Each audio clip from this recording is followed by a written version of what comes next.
Welcome to the wedding course, where I promise to give you the real deal on all things wedding planning. So in today's video, I'm breaking down what's up with save the dates, as it's something I'm always getting questions about. So first, let's talk about what should go on your save the date.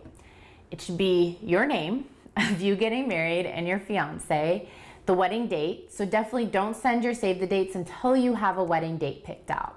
Next, the location. It can be as vague as Los Angeles, California, New York, New York. You don't have to put your actual wedding venue. You just need to give a general idea of location so people know, can mark their calendars, and plan accordingly. Next, you'll also want to include the text invitation to follow so that they know to keep an eye out on the mail for your invitation. And lastly, if you have your wedding website already purchased, you can send the save the dates with your wedding website. So that's something else to keep in mind. Now that you know what to put on your save the date, let me give you a few pointers and just tips from myself when it comes to actually doing your save the date. Now for my wedding save the date, we didn't do engagement photos, and it was just something we didn't do, but I found a great photo of us with our dog because we're totally obsessed with our puppy. And I went to moo.com, added in all the information in Photoshop, uploaded it and printed postcards and just did that for our save the dates, and I did it all on my own, and it was really cost effective and easy.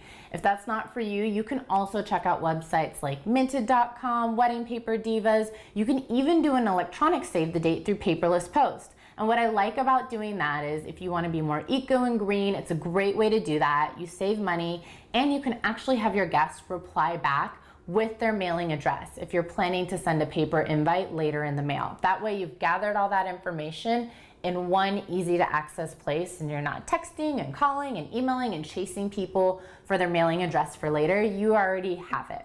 So that's another option. Another important thing to remember, and I can't stress this enough, and it might sound very intuitive to you, but I have to say it, is do not send a save the date to anyone you may not invite to the wedding. I know friendships and relationships change throughout time, but if you send a save the date to somebody, you need to make sure that you also send them a wedding invitation. So be sure to check and double check that list when it comes time to send your wedding invites.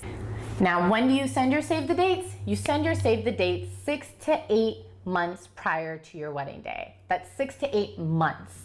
This gives people plenty of time to plan, to calendar, and to think about your wedding date and be prepared to attend. So it might sound like a long time to you, but blink, 6 to 8 months is here. If you're having a destination wedding, I really recommend you actually save your dates even earlier. So think a year out, 8 months out is really a great time because, again, people have to plan to budget, they have to plan their vacation, maybe even childcare. There's just a lot more pieces floating around when you have a destination wedding. So the more time you can give guests, the better. And if you do actually have a venue booked by that time, I would even include the name of the venue on your save the date so people can possibly start booking airfare or looking at hotel rooms and booking that. If it's a destination wedding, you really want to make sure you give your guests as much information as possible and as much advance notice as possible. And another little pointer that's not really technically save the dates, and I'm going to do a whole video on wedding invitations, but just in thinking ahead of the game, invitations will go out 6 to 8 weeks prior to your wedding day. So that's just a little bonus tip for you out there. If you have any more questions about save the dates, please comment below. I'll be sure to get back to you. But in the meantime, subscribe, like, or follow the wedding course so that you can continue getting real deal tips from me on wedding planning. Happy planning. Bye-bye.